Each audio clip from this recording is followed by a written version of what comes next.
વડોદરાના કારેલીબાગ વિસ્તારમાં બનેલી હિટ એન્ડ રનની ઘટનામાં ખરણી પોલીસે ઝડપી કાર્યવાહી કરી કાર ચાલકની ધરપકડ કરી છે. અકસ્માતમાં એમએસ યુનિવર્સિટીના સાયન્સ ફેકલ્ટીમાં અભ્યાસ કરતા એક વિદ્યાર્થીનું કરુણ મોત નીપજ્યું છે.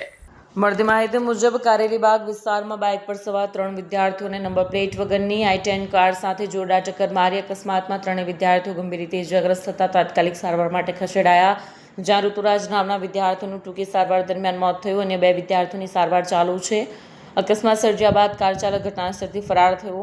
જોકે માર્ગમાં કાર બ્રેકડાઉન થતાં ટોઈંગ સર્વિસની મદદ લીધી. આ દરમિયાન હરણી પોલીસે ઘટનાસ્થળના સીસીટીવી ફૂટેજ તેમજ ટોઈંગ સર્વિસ પાસેથી મળેલી માહિતીના આધારે નંબર પ્લેટ વગરની i20 કાર સુધી ગાડી જપ્ત કરી હતી. પોલીસે હિટ એન્ડ રન કેસમાં 21 વર્ષીય હર્ષ મેડાની ધરપકડ કરીને કાર્યવાહી હાથ ધરી છે.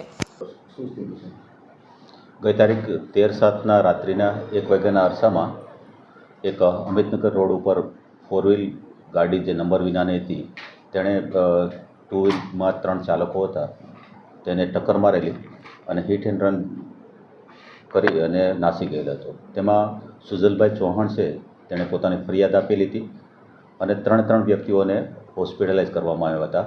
એમાં ઋતુરાજસિંહ છે સારવાર દરમિયાન એક્સપાયર થયેલ છે. ગાડી ચાલકની હરણી પોલીસ સ્ટેશન દ્વારા સીસીટીવી સર્વેલન્સ અને અન્ય સોર્સિસથી તપાસ કરતાં આ ગાડી ચાલક i20 જેનો ચાલક છે હર્ષ મેડા, ઉંમર વર્ષ 21, તેઓને ગઈકાલે એરેસ્ટ કરવામાં આવેલ છે. પોતે ગાડીની ટક્કર લાગ્યા પછી સીધો હાલોલ તરફ ભાગેલો હતો અને ત્યાં તેની ગાડી બગડી જતાં ટોઈંગ કરવામાં આવેલી, જેની ઇન્ફોર્મેશન પોલીસને મળતા તેને ઉઠાવી લીધેલ હતો અને ગઈકાલે તેને એરેસ્ટ કરવામાં આવેલ છે. સર, કયા વિસ્તારમાં એ રહે છે અને ત્યાં એક્સિડન્ટ બાદ ક્યાં ફરાર થયો? તે અમિતનગરની બાજુમાં પલ્લવ પાર્ક સોસાયટી છે ત્યાં રહે છે અને પોતે કાર એસેસરીઝમાં છાણીની એક કાર સ્ટુડિયો છે તેમાં જોબ કરે છે.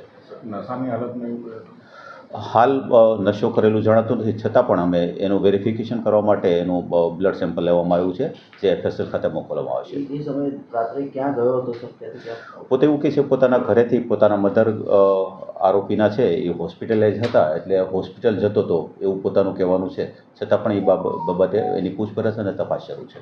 ગાડી એની પોતાની છે? ગાડી પોતાની છે પણ પોતાની પાસે લાયસન્સ નથી.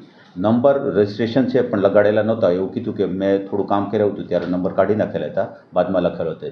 જે ગાડી કબજે કરેલ છે એ ડેમેજ થયેલી છે, તેમજ જે બ્લેક ફિલ્મ જે તે વખતે હતી તે પોતાની જાતે બ્લેક ફિલ્મ દૂર કરી દીધી છે. સર, એ પોતે ગાડી લઈને પછી તેથી ફરાર થઈને આવતો વડોદરા?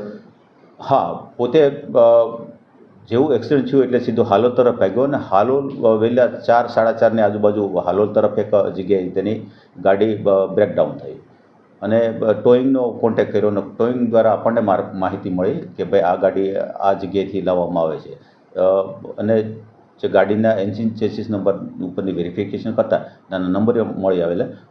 નંબરમાં ડેટાબેઝ ચેક કરતાં જે આરોપી છે તેની વિગત મળી આવેલી હતી. આપણે ધરપકડ કરી એની કે એક પોતે જ હાજર થઈ ગયો? ના, ધરપકડ કરવામાં આવી અહીંથી છે, એના ઘરેથી હતી. સાહેબ, કેટલાની સ્પીડમાં હતા?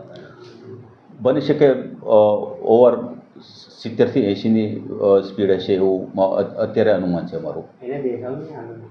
એવું કહે છે કે મારી સ્પીડમાં મને ખ્યાલ ન રહ્યો અને એક્સિલેટર પર પગ દબાઈ જતા સ્પીડ ગાડીને પકડી એની હિસાબે ટક્કર લાગી ગઈ. કેટલી ઉંમર વર્ષ? એની ઉંમર વર્ષ 21 છે. ઓકે. અને બીજું કંઈક કામકાજ? આ 3 વિદ્યાર્થીઓ છે એ હોસ્ટેલમાં રહેશે, એમએસમાં પહેલા સેમેસ્ટરમાં અને ત્રીજા સેમેસ્ટરમાં અભ્યાસ કરે એ છે. સમયે એકલો હતો સર ગાડીમાં? હા, ગાડીમાં પોતે એકલો હતો. Bureau report, Satya TV news, Vadodara.